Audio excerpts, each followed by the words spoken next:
आप सभी का स्वागत है मेरे चैनल पर। आज के इस वीडियो में प्रेमानंद महाराज जी ने आपको बताया है कि ब्रह्मचार्य रहने वालों के लिए महत्वपूर्ण बातें। तो बिना देरी के हम वीडियो को शुरू करते हैं। इसको प्लीज़ लाइक कर देना, चैनल पर नए हो तो सब्सक्राइब कर देना। तो चलिए हम अपनी वीडियो को बिना देरी के शुरू करते हैं।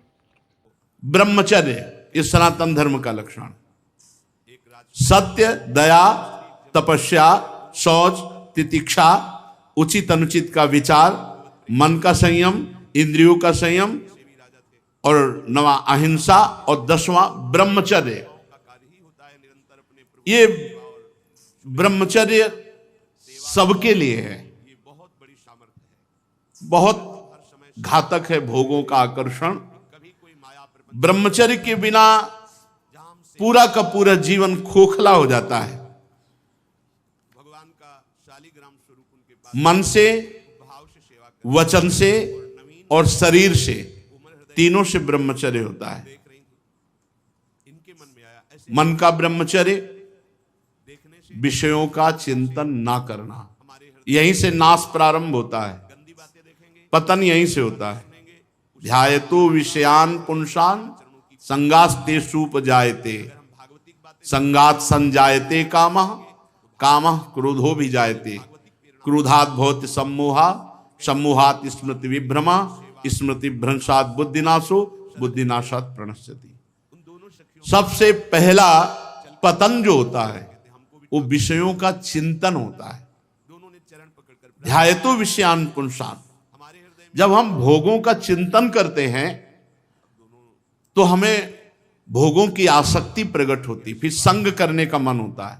संगास्तेषुपजायते, जब हम विषयों का चिंतन करते हैं तो विषयों का संग करने का, विषय भोगने की इच्छा प्रकट होती।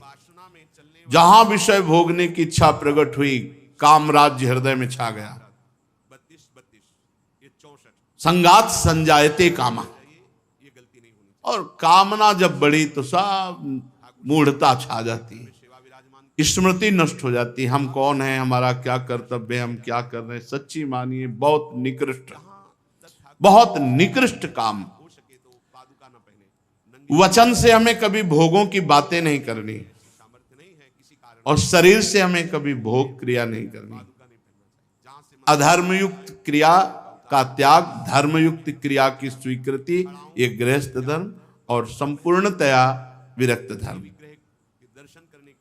जो ब्रह्मचर्य रहता है उसे शरीर बल, मनोबल, बुद्धि बल, वचन बल, ये सब जागृत हो जाते हैं।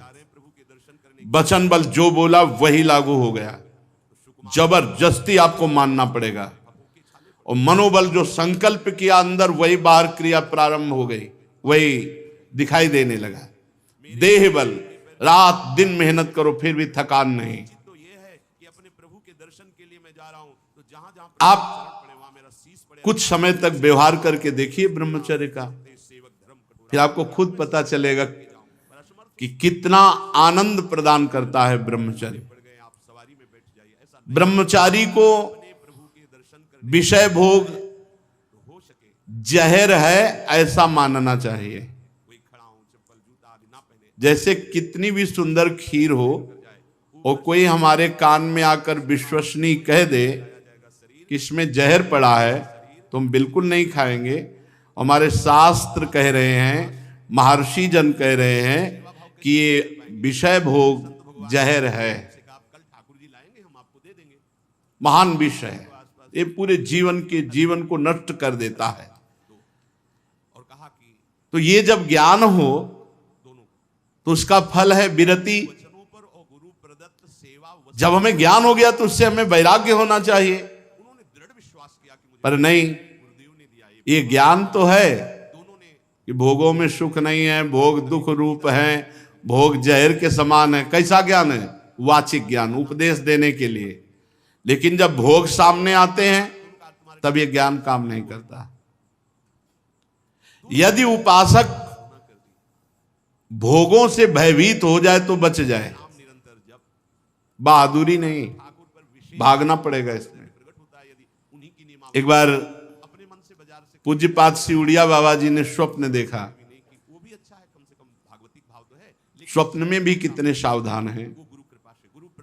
भिक्षाम देहि, एक घर में आवाज लगाई नारायण नारायण, तो एक माई निकली, सुंदर अप्सरा, हीरे जवाहरात से रत्नों से भरी हुई थाल। आवाज एक घर में लगाई और सैकड़ों घरों से निकल आई और सब एक से एक सुंदर, और चारों तरफ से घेर लिया और मुस्कुराना, हाव भाव प्रकट करना। बाबा भागे और बहुत जोर के भागे और कई किलोमीटर तक भागते रहे। फिर पीछे मुड़ के जब देखा कि कोई नहीं दिखाई दे रहा, तब खड़े होकर सांस ली। जब सांस ले रहे थे तो आंख खुल गई। आंख खुल गई तो नारायण नारायण नारायण। अच्छा हुआ कि स्वप्न में भी भागे। भागने से ही बचोगे, यहां जीतने की चक्कर में मत पड़ना, बहुत धोखा है। ये मन बहुत धोखेबाज है। यदि कोई विषय से ऐसा भय रखे जैसे सांप, बिच्छू या सिंह, कोई सांप आके गले लगना चाहे तो आप क्या करोगे? भागोगे ना। और बाघ देख लो, सिंह देख लो, भागोगे ना। ऐसे ही विषय भोग की इच्छा वाले कोई शरीर तुम्हारे नजदीक आ रहा है और तुम्हें भय नहीं लग रहा है, इसका मतलब है मरना चाहते हो, भ्रष्ट होना चाहते हो, नष्ट होना चाहते हो। सिंह आ रहा तुम्हें भागना नहीं सुनाई दिया, सांप दौड़ रहा तुम्हारी तरफ भागना नहीं सुनाई दिया। ऐसे ही भोग तुम्हारी तरफ आ रहा, तुम भागे नहीं, मरना चाहते हो, मरोगे तुम। कोआ मदांधो मदना तुरो, भगवान शंकराचार्य जी से पूछा, को अंधों में बड़ा अंधा कौन है? बोले जिसको काम सता जाए। जो काम से युक्त हो गया, काम से व्याकुल हो गया, वो सबसे बड़ा अंधा है, वो कुछ नहीं समझ पाएगा। आप बड़े मजे से भोग को देखते हैं और भोगते हैं और फिर विचार करें ब्रह्मचर्य असंभव। जैसे जलेबी है, एक बार चख लिया तो जलेबी नाम लेते ही वो कुरकुराहट वो मुंह में आ जाएगा, नहीं आ जाएगा? इसे कहते हैं तृष्णा। भोग भोगा, अब वो तृष्णा जहर की तरह तुम्हारे हृदय में बस गई। अब वो भगवान निकाले तो निकाले, नहीं तो पूरा जीवन भर मार देगी। भोगों का जहर तृष्णा। तृष्णा अनंत जन्मों से हम भोगते चले आ रहे हैं, इसलिए हमारी परवशता हो गई है। परवशता, इंद्रिय और भोगों में विवशता, हम हार चुके हैं। लेकिन मोक्ष का रास्ता जितेंद्रियता से जुड़ता है, परवशता से नहीं। इसलिए आपको एक इंद्रियों के भोगों से जीतना पड़ेगा, लड़ना पड़ेगा। भटकते रहने से ये जन्म भी चला जाएगा, जैसे और जन्म चले गए। बहुत बार ये सब भोगा है। देवराज इंद्र भी बने होंगे कभी ना कभी, बहुत बार सब। लेकिन भगवान के प्रेमी भक्त कभी नहीं बने जिंदगी में, पक्की बात। इस बार अवसर मिला है भगवान से प्रेम करने का। कोल्ले जी अल्ल जी के चरित्र में नहीं आता कि बचपन से बैरागी और एक राजा की उपवन वाटिका में वो शयन कर रहे थे, वहीं वो सब राजकुमार और सब वैभव सब देख करके उनके मन में ऐसी लालसा आ गई कि यार ये सुख तो बहुत बढ़िया है। तो भगवत प्राप्ति रुक गई और उनका अगला जन्म हुआ और राजकुमार से मित्रता हुई और सारे भोग उनको मिले। अगर कोई वासना लेकर इस मार्ग में, तो फिर पहले वासना पूर्ति होती है। ये मन मकड़ी के जाले की तरह वासना बुनता रहता है, छोड़ दो इसे, बस ये अपना काम करता है और हमको फंसाता है। जाल ये बुनता है और फंसाता हमको है। इसीलिए उपासक मन के जाल को बनने ही न दे। राधा राधा राधा राधा वो कहेगा नहीं सुनो ऐसे से ऐसा, राधा राधा, वो आपको फंसा नहीं पाएगा।